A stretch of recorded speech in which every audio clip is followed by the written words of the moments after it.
తెలంగాణ శాసనసభలో మంత్రి శ్రీధర్ బాబు మాట్లాడుతున్నారు. లైవ్ ద్వారా చూద్దాం. చేస్తాము రండి, షార్ట్ డిస్కషన్ చేపడతామని చెప్పామని శిక్ష అయినా కానీ ఈరోజు షార్ట్ డిస్కషన్ మేము రాం అన్నట్టు వారి వైఖరి కనబడతా ఉంది. ఈరోజు మూసీ నది ప్రక్షాళనే విషయంలో వారికి చిత్తశుద్ధి లేదు. మూసీ నది ఇరువైపులు ఉంటున్న ప్రజానికానికి, మరి చిట్ట చివర ఉన్న నల్గొండ జిల్లా వాసులందరికీ శుద్ధమైన నీరు కానీ శుద్ధమైన గాలిని అందించడానికి మేము సహకరించము, మా ఆలోచన ఇదే విధంగా ఉంటుందని స్పష్టంగా వారు చెప్పి వారు బయటికి వెళ్ళారు. ఇప్పటికైనా వారిలో మార్పు రావాలని మేము కోరుతా ఉన్నాం మీ ద్వారా. అదేవిధంగా అధ్యక్ష, మీరు మరి నాకు డెలిగేట్ చేసిన అంశం విషయంలో గౌరవ ముఖ్యమంత్రి గారి తరఫున ఈరోజు 1747 ప్రశ్నకు సంబంధించి మొదటి ప్రశ్నకు సమాధానం లేదండి, రెండో ప్రశ్నకు సమాధానం ఈ ప్రశ్న ఉత్పన్నం కాదు, మూడో ప్రశ్నకు సమాధానం ఈ ప్రశ్నకు ఉత్పన్నం కాదు, డి ప్రశ్నకు సమాధానం ప్రశ్నకు మరి ఉత్పన్నం కాదు. శ్రీ గణేష్ గారు. ధన్యవాదాలు అధ్యక్ష. మా కంటోన్మెంట్ నియోజకవర్గంలో ఉన్నవాళ్ళు అత్యధిక మంది పేద మధ్యతరగతి వాళ్ళు. వారికి చిన్న చిన్న బస్తీలలో ఉంటున్నారు, చిన్న ఇల్లులు. వారు ఏదైనా ఫంక్షన్స్ కానీ చిన్న చిన్న కార్యక్రమం, ఎందుకంటే అందరు సభ్యులకు సంబంధించిన అంశాలు రావాలనే ఆలోచనతో వారు చెప్పిండ్రు, మేము విన్నాము, మీరు డైరెక్షన్ ఇచ్చిండ్రు. ఆ సందర్భంలో ఒక స్పెసిఫిక్ టాపిక్ తీసుకొని ఈరోజు మొత్తము సభా సమయాన్ని వారి క్వశ్చన్ కనుక వారి పరంగానే ఉపయోగించుకోవాలని ఆలోచన చేయటం సరికాదని నేను గౌరవ సభ్యులకు తెలియజేస్తాను అధ్యక్ష. ఈరోజు గౌరవనీయులు కేటీఆర్ గారు 2-3 ప్రధానమైన అంశాలను మా దృష్టికి తీసుకొచ్చారు అధ్యక్ష. గత జనవరిలో జరిగిన శాసనసభ సమావేశాల్లో డిపిఆర్ ఎప్పుడు కంప్లీట్ అవుతుంది అని చెప్పడం జరిగింది. నేను గౌరవ సభ్యులకు తెలియజేస్తా ఉన్నాను అధ్యక్ష, మేన్హాట్కు సంబంధించి డిసెంబర్ 24లో దీన్ని ఆన్బోర్డ్ చేయడం జరిగింది అధ్యక్ష. డిపిఆర్ ప్రిపేర్ చేయడానికి డిపిఆర్ వారి వర్క్ని జనవరి 2025లో మొదలుపెట్టారు. దానికి సంబంధించి డిపిఆర్ సబ్మిట్ చేసింది ఫిబ్రవరి 2026. ఎక్కడ కూడా యుద్ధ ప్రతిపాదిక మీద 2 నెలలలో 3 నెలలలో డిపిఆర్ని మీ అందరూ కూడా పెట్టడం జరగలేదు అధ్యక్ష. పెడతాం సార్, మీరు 100% పెడతాం sir.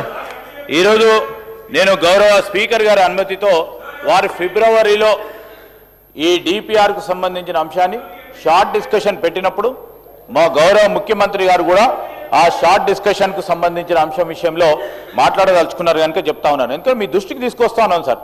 We never done in January నుంచి మార్చికి తీసుకొచ్చే ప్రయత్నం చేయలేదు.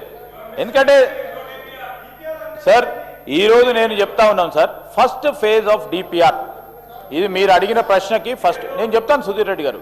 First phase of we're on a constructive wicket. నేను మీకు కూడా చెప్తా ఉన్నాను, మేము అందరం కలిసి చేద్దాం ఇది.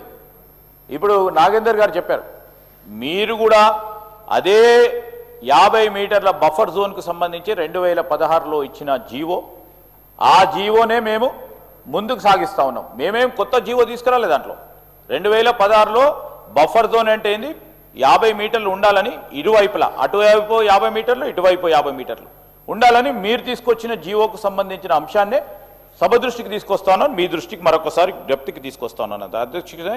ఈరోజు వారు అడిగిన మొదటి ప్రశ్నకి 2 నెలలు ఎట్లా కంప్లీట్ అవుతుంది, 3 నెలలు ఎట్లా కంప్లీట్ కాలేదు. ఈరోజు డిపిఆర్ సంబంధించిన అంశం విషయంలో మేన్హాట్ అనే సంస్థకు we have on boarded in December 2024. They have given a DPR February 2026లో వారు సబ్మిట్ చేయడం జరిగింది. ఫస్ట్ ఫేజ్ మేము చెప్పిన ఫస్ట్ ఫేజ్కి సంబంధించి. ఈరోజు అదేవిధంగా ఏడీబీకి నేను ఐఎమ్ వెరీ స్పెసిఫిక్ అధ్యక్ష, మీరు ఇచ్చిన దానికి వీల్ కమ్ బ్యాక్ అధ్యక్ష. షార్ట్ డిస్కషన్ మీరు ఏ రోజు పర్మిషన్ ఇస్తే ఆ రోజు షార్ట్ డిస్కషన్ పరంగా మీరు అడిగిన అనేక అంశాలు ప్రజలకు కూడా మీరు తెచ్చిన కన్ఫ్యూజన్ని కూడా తీర్చాల్సిన ప్రయత్నం చేస్తాం మేము. అందుకే మాకు కూడా షార్ట్ డిస్కషన్ కావాలని కోరుతా ఉన్నాం అధ్యక్ష. సరే, ఏడీబీకి సంబంధించి అధ్యక్ష ఆ రోజు వచ్చిన రిపోర్ట్కి సంబంధించి ఏడీబీ సంస్థ వారు 3 సార్లు ఈ మూసీ నదికి సంబంధించిన ప్రక్షాళన రీజనరేషన్ గురించి రావటం జరిగింది అధ్యక్ష. మరి డిపార్ట్మెంటల్ ఆఫ్ ఎకనామిక్ అఫైర్స్కి సంబంధించి వారు ఏడీబీకి ఫండింగ్ కోసము ప్రతిపాదన పంపించాం అధ్యక్ష. ఏడీబీకి సంబంధించి కూడా ఈ ప్రాజెక్టుకు సంబంధించి వారు ప్రాథమికంగా వారు సాటిస్ఫాక్షన్ ఇవ్వటం జరిగింది. ఈరోజు డిపిఆర్ని ఏడీబీ వారు ఎవాల్యుయేట్ చేస్తూ ఉన్నారు. వాళ్ళు టోటల్ ఫార్మల్ అప్రూవల్ సార్ వారు ఇచ్చిన సమాధానం చెప్పింది వారికి వచ్చింది ఏదైతే ఏడీబీ ద్వారా లెటర్ వచ్చిందో ఇతర సంస్థలకు సంబంధించి పూర్తి స్థాయిలో వారు అప్రూవల్ ఇచ్చినప్పుడే వారు అప్రూవల్ అంటారు అధ్యక్ష. అందుకోసం వారు ఆ విధంగా సమాధానం చెప్పడం జరిగింది. వీఆర్ ఎక్స్పెక్టింగ్ ఏడీబీకి సంబంధించిన అప్రూవల్ నెక్స్ట్ బోర్డు మీటింగ్లో వస్తుందని మేము వేచి చూస్తూ ఉన్నాం. ఫైనల్ అప్రూవల్ వచ్చినప్పుడే వారు ఇస్తారు, లేకుంటే వారు సింపుల్గా మీరు ఇచ్చారా అంటే మేము ఇప్పటివరకు ఇవ్వలేదని తప్పకుండా సమాధానం చెప్తారు ఏడీబీ సంస్థ వారు. అదేవిధంగా ఈరోజు కూడా చెప్తా ఉన్నాం అధ్యక్ష, ఈరోజు ఏడీబీఏ కాదు అధ్యక్ష, మీరు ఏడీబీఓ టెక్నికల్ విషయాలను తీసుకొని వస్తూ ఉన్నారు. ఈరోజు ఏడీబీ ఒకవేళ ఎస్టిమేషన్కు సంబంధించి డిపిఆర్కి సంబంధించి వారు కన్విన్స్ కాలేదు అనుకోండి అధ్యక్ష. For example I'm telling and you have to educate us also, nothing wrong in it. అది కాకుంటే మనం ఇంకో సంస్థలను ఈరోజు మనం అనుకున్న ఒక మంచి ప్రక్షాళన కార్యక్రమానికి ఇంకో సంస్థ ద్వారా కానీ పీపీపీ ద్వారా కానీ ఏదో విధంగా దీన్ని చేపట్టాలనే ఒక లక్ష్యంతో ముందుకు పోతా ఉన్నాం అధ్యక్ష. It's not about ADB. If you're approaching world bank, if you're approaching some other any other financial agency అధ్యక్ష, it is only our priority. మా ప్రియారిటీ ఏంది? అది చేయాలనే సంకల్పంతో పోతా ఉన్నాం. నిధులు కావాలా? నిధులు ఈదర్ ప్రైవేట్ ఫైనాన్సింగ్ ద్వారా వస్తాయా, లేకుంటే పీపీపీ మోడల్ వస్తాయా, లేకుంటే పబ్లిక్ ఇన్స్టిట్యూషన్స్ వస్తారా? ఇవన్నీ మేము వీఆర్ అన్వేషణలో ఉన్నాము, డెఫినెట్లీ చెప్తా ఉన్నాం.